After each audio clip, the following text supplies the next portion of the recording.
Hello everyone. So today I am going to talk to you about confidently marketing your property. Last week I sent out an email and I was asking for some concerns, worries, questions about how to go about moving forward now in the world that we're in, working in the industry that we work in. And I was absolutely overwhelmed by the response. I got so many questions and I then put together a list and I started seeing a pattern. And so I thought what I would do, rather than start to just write individual blogs about them all, is to shoot a quick video and go through some training that just literally touches on these topics very quickly and gives you some insights into how to move forward. So the first one was all about how to match your offer to your customer needs. And this is a very interesting topic because, of course, all our customers have changed and people are pivoting to domestic through necessity. And so one way of looking at this is who is your guest, but also what are your strengths? Because there is really no point offering something that you're really uncomfortable with offering, that doesn't fit with your ethos or that just doesn't work for your business. And so if you can really start to dig deep, look at what you offer, what you love to do. What have your past customers often said that they loved about what you do? Trying to really work out your USPC, your unique selling point of conversation. And then an example of this could be if people have often said, oh, it's so great that you gave us that tip for that walk, then right now maybe you could work out your own route, put it out there into a package as a hike and sleep package or a walk and rest package, and then start to market that to people in an urban hub a couple of hours away from where you live.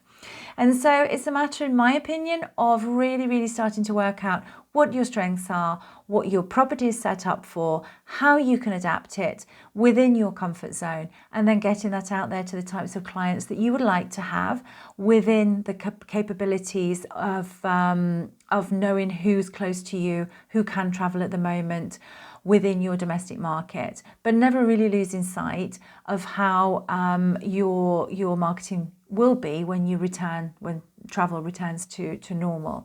So anything you do now is just going to strengthen that offer. So it's a really good place to start by looking at your strengths and then matching that to a customer need. Second point, how to increase direct bookings, how to reduce reliance on the OTAs. Now, of course, I knew that was coming up. We've heard it again and again, and it's a very valid question. Now, this begins with a simple review of the direct bookings that you received in the past. Where were they coming from? What sort of people were making them? On the OTAs, what sort of bookings were people making? And by that I mean, were they making bookings that were last minute? Were they all genius clients for Booking.com, or were they people who were taking advantage of mobile rates, for example? Because that can really help you to focus. It can help you to pinpoint which OTA sells you more. You might already know that, but by really drilling down on the information there, you can go deeper and see what sort of offers your clients were taking you up on, or were taking the OTA up on, and then try to replicate that through your own direct booking engine. Or if you don't have a direct booking engine, through the packages that you create. You could have a discount for people who contact you via WhatsApp, for example. Make sure your last minute rates are up there if that's what you can see that people are looking for right now. We know that the booking window has got shorter. And so by analysing 12 months of booking information before the pandemic and then 12 months that we've got right now during the pandemic, you can really start to see some patterns and work out how then you can encourage your guests to come direct by giving them what they want, or what they were buying through the other platforms that they were coming to you from. I hope that makes sense. The third question we were getting were strategies for standing out online, making some cutting through that noise of social right now. Now, of course, that's incredibly difficult. There's so much out there, but it's not impossible. And one way that you can do this is by building trust. It's simply by taking a step back and realizing that your client today is not just wanting you to stand there and say, hey, this is who I am. This is the name of my lodge. I'm selling you this room at this price. It's a little bit discounted because, we're in a difficult situation. It's not enough anymore. It's really not enough. The customers of today, they are no longer going to travel to a destination unless they are absolutely sure that they're going to be safe there. And so your job now is selling that peace of mind, getting that out there. So if you can look at that perspective, get all of your social posts, the content, anything, any messaging that you put out there to talk about this kind of destination-wide marketing messaging, and then you really are starting to tick the box of standing out online, because people are going to pay more attention to that kind of content because it is what they are looking for right now. So that's a great place to start. The fourth area was about pricing, packages, and policies. Now, this, of course, is going to vary depending on what style of hotel or lodge you have, or hostel, or your destination and competition, etc. There are lots of elements that I could go on forever about. But just for the purposes of giving you a little overview and a quick insight into how you can be managing this better, it goes right back to where everything I've always said and taught my clients is to have a quick cost analysis first. Now, your costs will have changed in the last 12 months, and it's very easy to overlook the importance of doing a quick analysis of how much is the lowest you can sell a hotel room for. What's the least you can sell that hotel room for and still make money? And from there, you can begin to build some really good pricing and packages that make sense for your pocket. One other way of doing this too is by bringing in an upselling, downselling, and cross-selling strategy. Might sound complicated. You're probably already doing upselling without realizing perhaps that's what it's called. That's simply offering someone an upgrade to a suite when they are interested in booking a standard, for example. But it does go deeper than that. There are lots of ways you can use this.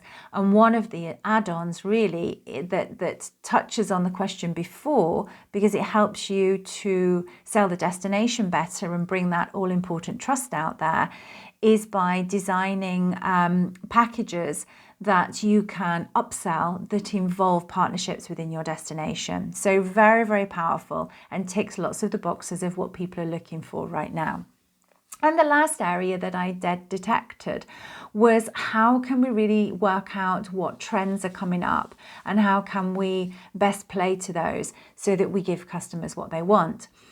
Now, the trend that is the buzzword right now is personalization. There is no doubt about that. It's always been important, but it's more important than ever. We all want to feel right now that our needs are being met and that we are being listened to. And so what's great about personalization is that the more that you do it, you actually begin to create patterns. Now, it sounds kind of backwards because you would assume that personalization means you have to do something unique and different for every client. But that's not what it's about. It's about listening, writing things down, creating stock answers, if you like, because the more you do it, the more patterns you'll detect. And then the more able you will be to say, okay, now I really can detect I have 5 kind of guest profiles here.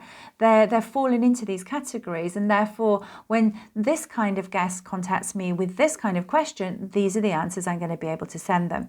And so your life gets easier as time goes on because you really begin to respond in the correct way. Now, one way to do this is through targeted email marketing. Now, that in itself is a strategy in its own right, but it can get complex, but it really can start very, very simply. And it is so overlooked at the moment for the very, very simple reason that you own your email list. They are yours to nurture, they're yours to talk to, they're yours to send offers to, but you don't own your social followers. They can come and go as they please, platforms can close. It's not all that likely, of course, that suddenly Facebook will close down, but you just never know. It's a lot more fickle, whereas your email list is solid, and the more you nurture it, the more you get from it. And that in time can also help you build a more resilient business, because a lot of people on this list, which is great at the moment because it works so well for domestic, can become repeat customers, whether that's coming back with their family to celebrate a birthday, or if it's just returning as a couple because finally the grandparents can take the kids again for a long weekend. All of these things work towards increasing your reputation online, which again goes back to the third question I got, which was about standing out online. The more you personalize, the better reviews you get, your reputation goes up, and that's what people are making decisions onto online. So you can see how these 5 areas are all kind of coming together, and that's why I just wanted to go through them quickly to give you an overview and let you know that, you know, this is all super important stuff that you can be doing right now. It's the time to press that reset button, and these are the kind of strategies that you cannot fail to have in place to be able to get through the next months and the coming years. So the transformation that I'm wanting to give you, to gift you, to get over to you, is the confidence to market well, the confidence that you are doing all you can, you have an understanding of the strategies you can put into place, and that you can work the OTAs, for example. You know, you don't have to close your profiles down. You can work them, you can make them work for you. There are certain